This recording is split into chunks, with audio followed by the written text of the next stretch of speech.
Welcome to my new project.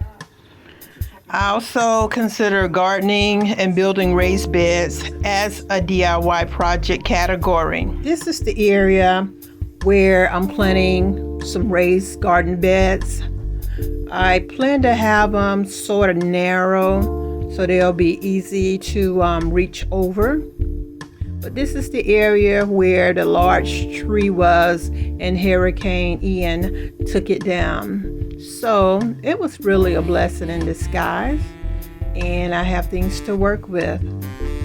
Now here you see raised bed gardens. I clipped these from Gardens Mag, and basically I just Googled, and what they're suggesting is cedar wood, and that's what I used on this pineapple bed.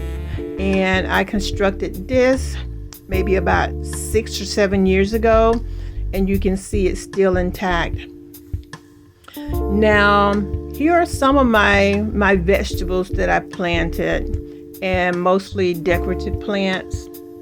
Some of them, if they attract butterflies, I will put them out by the raised beds. If they attract bees and butterflies, they will go out by the raised beds. But for right now, they're going to decorate my carport. I will be searching for more decorative pots to put some things in. And my favorite places to do that is the thrift stores.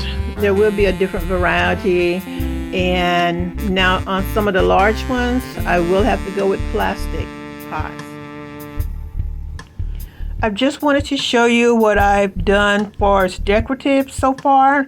I've made a cover for my garden supplies in the same fabric as I made with my curtains, my outdoor curtains. Very simple, cut and dry, and I really do love it. There's more to come, but I was so excited to get those curtains up. More to follow. Leave me a comment.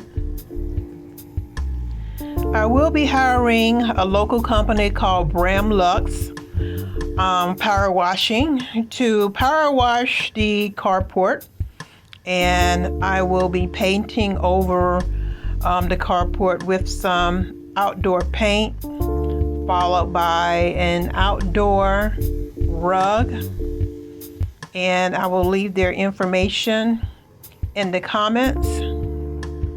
If you're local, please call them.